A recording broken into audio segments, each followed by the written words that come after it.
Night had fallen over the Pacific Island, thick and humid. March 8, 1943. Marines crouched in foxholes, rifles ready, eyes straining through darkness that felt almost alive. The jungle pressed close, shadows twisting with every whisper of wind. Somewhere beyond the ridges, the sea lapped quietly against the shore, an indifferent witness to the violence about to unfold. In the distance, movement, figures slipping through undergrowth, slow but purposeful. Japanese soldiers, advancing under the cover of night, their silhouettes nearly invisible in the dim light. The Marines had seen this before, waves of determined men, trained to close without pause. Tonight, they would allow them to come closer than the enemy expected. Machine guns rested in sandbags. Grenades lined every trench. Mortars whispered from concealed positions. Every line of fire had been calculated, every field measured. The strategy was deliberate. Let them enter the kill zones, where fire would converge from multiple directions. Silence was absolute. Sweat stung eyes. Breaths came shallow. Hearts thudded. Somewhere, a single rustle. A twig snapped.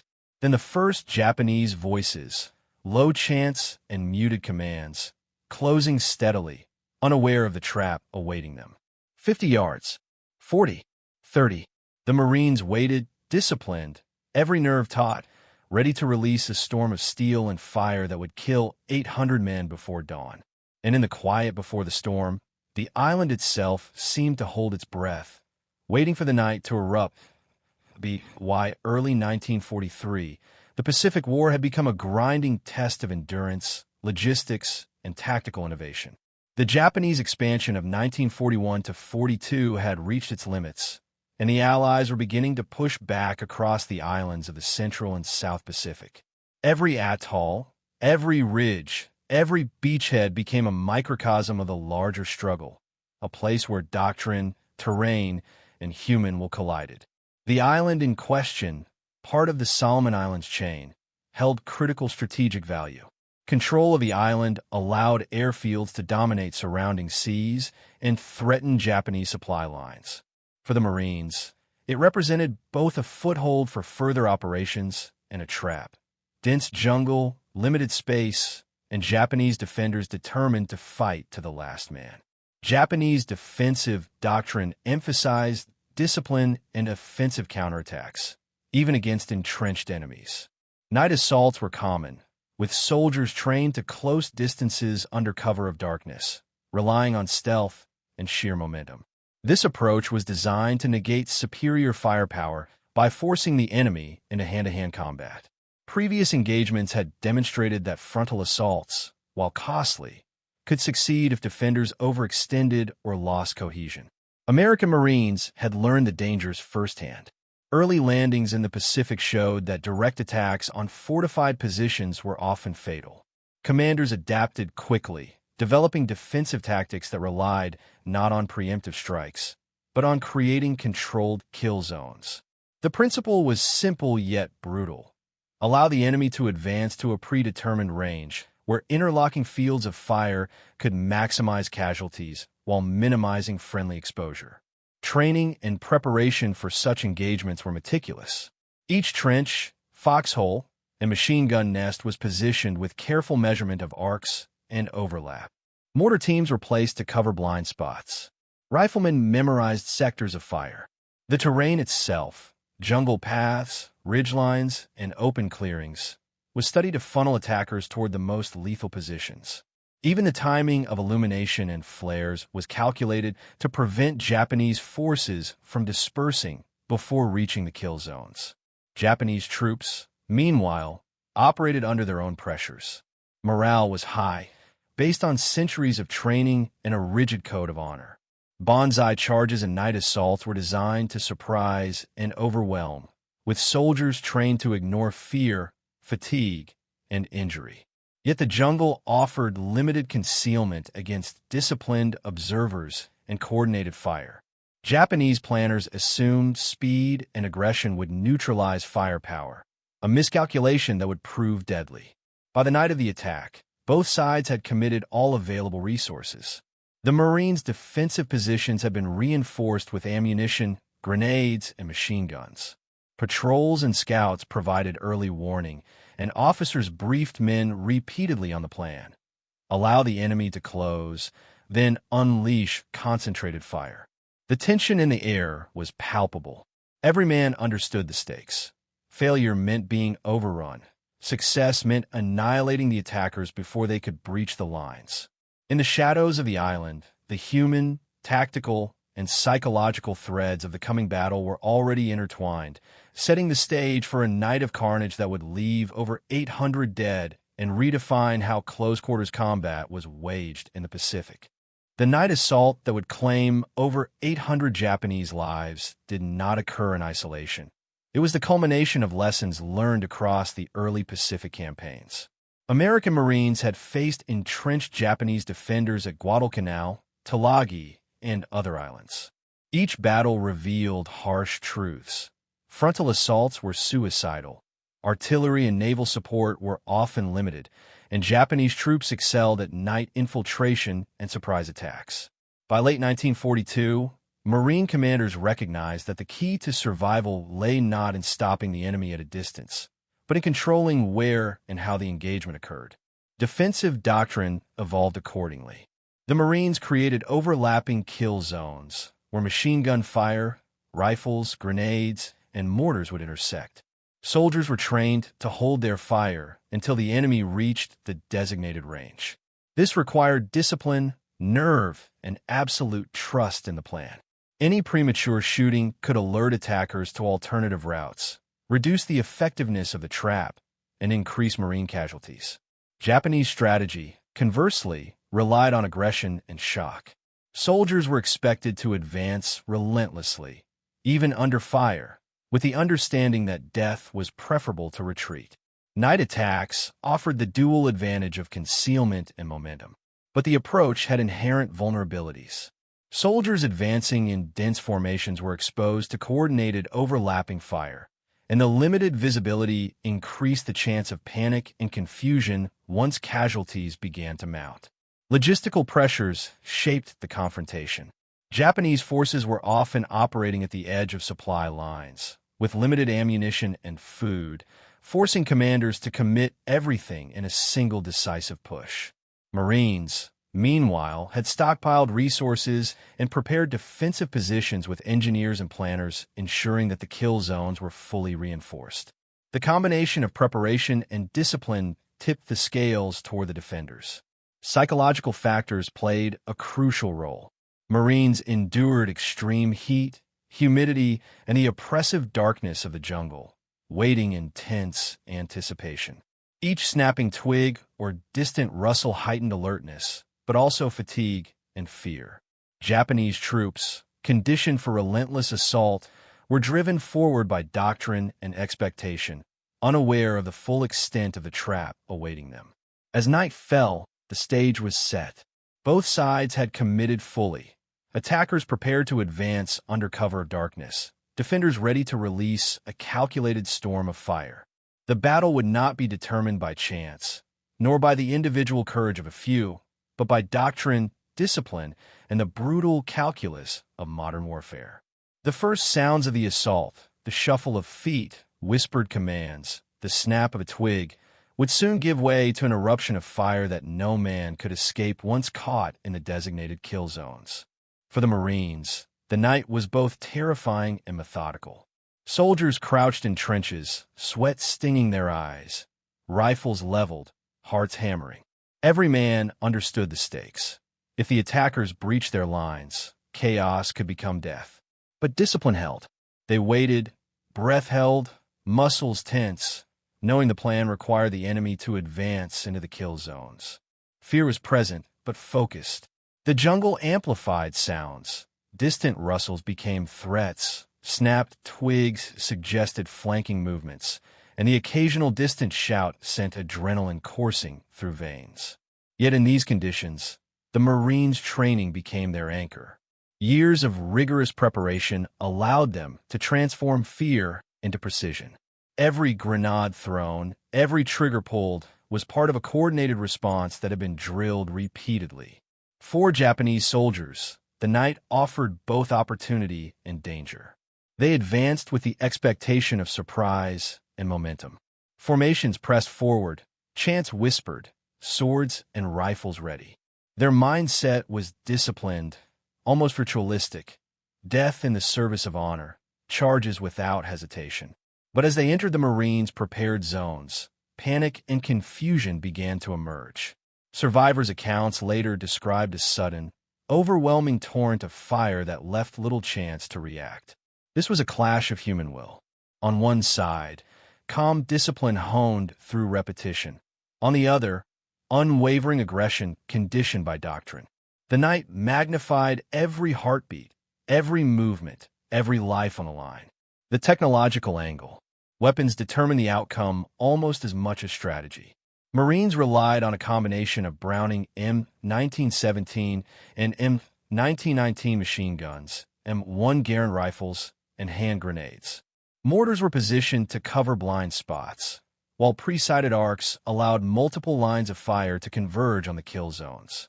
Every piece of equipment was employed with precision, calculated to inflict maximum casualties while minimizing exposure. Japanese attackers, lightly armed in comparison, relied on rifles, bayonets, and hand grenades.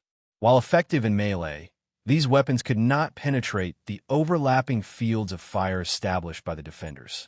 The technological gap, enhanced not by innovation alone, but by strategic deployment, magnified the lethality of the Marines' defense. Illumination also played a role. Flares and controlled bursts of fire created visibility at critical moments without revealing all defensive positions. The interplay of light, shadow, and motion made the kill zones a calculated trap, where each weapon, human or mechanical, contributed to the decisive effect. Technology alone did not win the night, but in the hands of disciplined Marines, it transformed preparation into near-impervious defense. The tactical angle. Tactically, the battle hinged on timing and space. Marines deliberately allowed Japanese troops to advance into pre-designated kill zones. These zones were carefully selected using terrain features.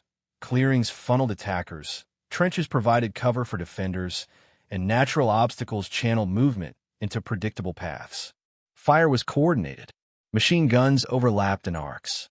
Grenades were ready in choke points. Mortars rained fragmentation into the densest enemy concentrations. Every step the Japanese took brought them closer to lethal fire, a brutal inevitability calculated down to the yard. Commanders maintained strict communication. Officers used hand signals and whispered orders to synchronize fire across the line. Any deviation could compromise the entire plan, but execution was nearly flawless. The result: Japanese forces were decimated where commanders intended, turning aggression into vulnerability. The tactical brilliance was in restraint. By resisting the impulse to fire prematurely, the Marines ensured the enemy entered the range where maximum damage could be inflicted. It was a disciplined cruelty, calculated in advance, that turned an enemy advantage, momentum, and surprise into a deadly liability. The enemy angle. From the Japanese perspective, the night assault was meant to overwhelm through relentless aggression. Soldiers had trained for years to charge fortified positions, trusting momentum, discipline, and collective courage to carry them forward. Each man understood the cost, but believed in the possibility of breaking the defenders' lines. What they did not anticipate was the precision of the Marines' kill zones. As they advanced, formations funneled into predictable paths. Every step brought them closer to converging machine gun fire, grenades, and mortar bursts. Chaos erupted within seconds of first contact. Confusion spread quickly. Soldiers hesitated, then surged forward again, driven by doctrine and fear of dishonor. Survival was nearly impossible once the first wave entered the lethal zone. Accounts from survivors emphasized the psychological shock. What had been training became instinctive aggression colliding with disciplined firepower. The contrast between expectation and reality was devastating, leaving little chance for regrouping or counterattack. The attack, once an offensive opportunity, became a catastrophic liability. The leadership angle.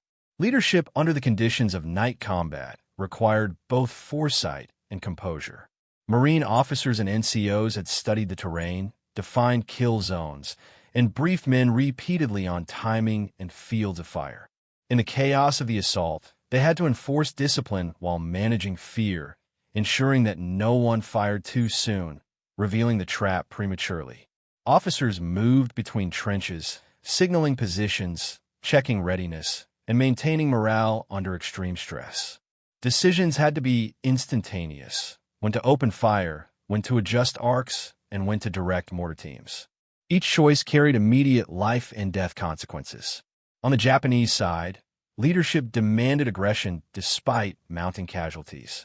Commanders pressed men forward, attempting to maintain formation under withering fire. Yet the night, combined with lethal kill zones, undermined cohesion. Orders could not compensate for the physical and psychological toll, and losses mounted at an unsustainable rate. The moral and psychological angle. The night of destruction left an indelible mark on all who survived. For the Marines, the kill zones worked as intended, but the scale of death was sobering. 800 enemy soldiers were killed in hours, many at point-blank range. Victory came through discipline and preparation, yet the human cost weighed heavily, even in a context framed by necessity. For the Japanese, the assault reinforced the peril of frontal attacks against a well-prepared enemy. Morale suffered, not simply from physical loss, but from the realization that their training and doctrine, though steeped in honor and courage, could not overcome modern defensive tactics. The psychological lessons of the night were clear. Survival and success depended on preparation, adaptability, and a ruthless application of strategy. In the Pacific War, these lessons would shape both the execution of future assaults and the doctrine of defense. The stage was now set for the decisive confrontation itself, where planning, discipline, and weaponry would converge into a single, lethal night of combat. The night erupted at precisely 2200 hours. Japanese soldiers emerged from the jungle, moving steadily along narrow paths that funneled them directly into the Marines' pre-designated kill zones. Silence gave way to tension, so thick it pressed against the chest. Every rustle of foliage, every snapping twig, seemed amplified, signaling the imminent collision of strategy and chaos. Marines waited. Discipline was absolute. Rifles were leveled. Browning M1917s locked onto arcs of fire. Mortars trained on the choke points. Officers whispered last-minute adjustments, ensuring that each sector was prepared for the enemy to enter precisely where it had been calculated to be most vulnerable. At 50 yards, the first wave of Japanese attackers entered the trap. The moment had come. A sudden chorus of machine gun fire tore through the night. Tracer rounds cut arcs across the shadows, illuminating faces frozen in shock. Grenades erupted in clusters, and mortars pummeled the densest concentrations of men. The coordinated torrent was relentless. Interlocking fields of fire left no gaps. Japanese soldiers faltered. Some collapsed instantly. Others surged forward, driven by training, honor, and instinct. The kill zones consumed them. Officers attempted to regroup squads, but the sheer volume of fire made cohesion impossible. Within minutes, the carefully orchestrated trap had turned aggression into devastation. Marines maintained focus. They rotated weapons, controlled bursts, and ensured continuous coverage. There was no confusion, no panic. Every man understood his role, and every weapon contributed to a unified effect. By 2230, the first wave had been decimated. Yet the Japanese continued pressing forward. Leadership demanded action. Honor compelled advance, but the night and the kill zones allowed no mercy. The battle had crossed from preparation into execution, a lethal convergence of human discipline, tactical planning, and technological advantage. The night was now fully alive with fire, smoke, and the chaos of bodies moving through darkness, and the outcome was taking shape in brutal clarity. As the assault pressed deeper into the kill zones, the scale of destruction became staggering. Japanese soldiers, now within 30 yards of the Marine trenches, faced a wall of coordinated fire. Machine guns spat tracer rounds in overlapping arcs. Mortars rained fragmentation into every cluster of attackers. Grenades exploded in pockets where bodies had gathered, cutting off any chance of retreat. The jungle, once concealing, became a conduit guiding soldiers directly into lethal fire. The Marines executed every maneuver with ruthless precision. When one sector's fire slackened, another picked up seamlessly. Officers moved among the foxholes, signaling, adjusting, and reinforcing. The disciplined chaos of the defense ensured that every moment of the enemy's advance was anticipated, every path covered. Japanese commanders attempted to rally their troops. Orders to regroup and press forward echoed through the night. But momentum faltered. Survivors later recounted moments when entire squads were annihilated in seconds. Forward momentum, the key to their doctrine, collapsed under the weight of coordinated firepower. Within 2 hours, the devastation was complete. Over 800 Japanese soldiers lay dead or incapacitated within the kill zones. The remainder scattered, attempting to retreat through the jungle under sporadic fire. Marines suffered casualties, wounded and killed, but nowhere near the scale inflicted on the attackers. Their preparation, discipline, and mastery of terrain had produced a catastrophic disparity in results. By midnight, silence returned in patches, punctuated only by the occasional flare or muffled movement. The kill zones were cleared, the attackers annihilated. The Marines had not only survived, they had executed one of the most devastating defensive actions of the Pacific Campaign, turning a night assault into a decisive, controlled slaughter. The aftermath of the engagement would echo far beyond this single island, shaping strategy, morale, and doctrine for both sides in the brutal island-hopping campaign that lay ahead. When the first light of dawn broke over the island, the battlefield revealed the full scale of the night's violence. 800 Japanese soldiers had been killed within a few hours. Their bodies lay among the shattered undergrowth, trampled foliage, and spent grenades. Smoke from fires still smoldered where mortars and explosives had ignited ammunition and vegetation. The kill zones, so carefully prepared, had functioned exactly as intended. Every path of advance had been anticipated, every sector of fire exploited. For the Marines, the toll was real, but comparatively light. Casualties were limited to those exposed during initial engagement or flanking movements. Fatigue weighed heavily, nerves frayed from the tension of night combat, eyes strained from darkness, muscles sore from constant alertness. Yet the sense of accomplishment was undeniable. The defensive plan had been executed with near-perfect precision, confirming the value of discipline, training, and preparation. Japanese survivors faced grim prospects. Disoriented, isolated, and demoralized, they retreated into the jungle. Hunger, exhaustion, and injury compounded the trauma of the night. For many, capture or death was inevitable.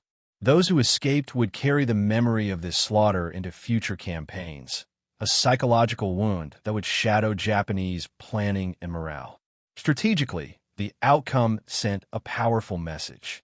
Island defenses could be held against numerically aggressive night assaults, provided defenders leveraged terrain, firepower, and tactical foresight. For the Marines, this engagement reinforced a doctrine that would guide future Pacific campaigns. Controlled kill zones, disciplined restraint, and preparation could yield overwhelming results, even against a determined and fanatical enemy. The night's violence had ended, but its lessons were only beginning to ripple through the Pacific theater. Commanders on both sides would study the engagement, seeking to replicate success or avoid catastrophe. The battle had demonstrated that preparation and discipline could turn chaos into advantage, and that the cost of underestimating an enemy was measured in hundreds of lives lost in a single night. The consequences of the night's engagement extended far beyond the immediate battlefield. For the Japanese, the loss of over 800 men in a single night was catastrophic. Entire assault units had been destroyed, and survivors were demoralized, forced to retreat into dense jungle with little hope of regrouping. The psychological impact was profound. Soldiers who had been trained for relentless, honorable charges now faced the grim reality that courage and aggression alone could not overcome disciplined firepower and tactical ingenuity. Japanese commanders reconsidered night assaults on fortified positions, recognizing that repeated losses could not be sustained without jeopardizing entire campaigns. For the Marines, the victory reinforced the effectiveness of their defensive doctrine. Controlled kill zones, overlapping fire, and tactical patience proved decisive. Training, preparation, and discipline, elements drilled over months, had turned fear and tension into precision and lethality.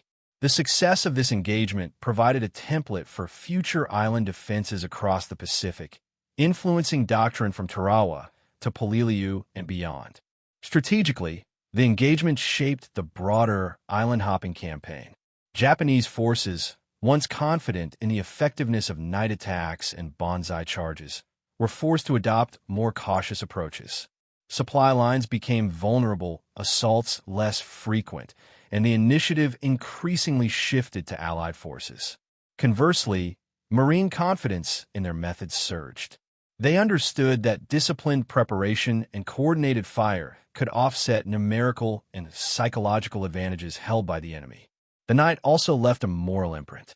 The scale of casualties was staggering, even in the context of war.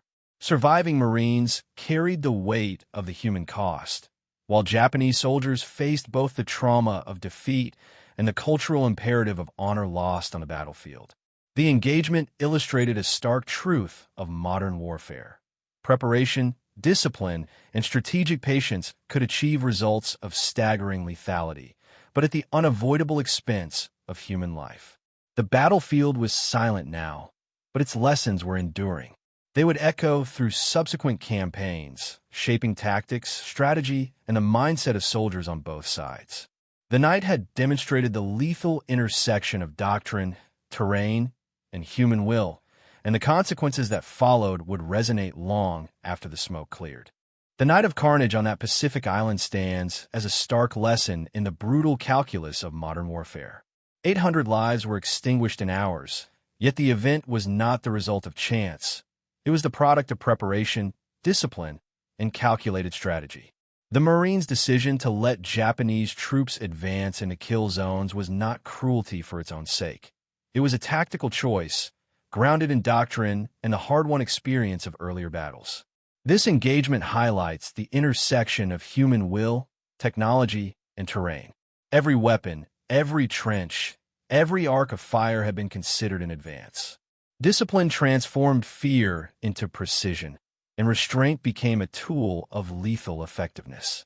For the Japanese soldiers, courage and momentum collided with prepared lethality, producing devastating results that would reverberate across the Pacific campaign. Yet the victory was also a sobering reminder of the human cost of warfare. The precision that ensured success came at the price of hundreds of lives extinguished in darkness. Survivors on both sides carried the physical and psychological scars, a testament to the intensity of close-quarters combat and the unforgiving nature of the island war. In the broader arc of history, the night demonstrated the decisive value of preparation, patience, and tactical innovation. It reshaped how both attackers and defenders approach combat in the Pacific, influencing strategy, doctrine, and the psychology of troops in subsequent engagements. Ultimately, the battle was a testament to the extremes of human endurance and ingenuity under fire. It was brief, it was brutal, and it was decisive, a moment where calculation met chaos, and where the unforgiving arithmetic of modern war dictated both life and death.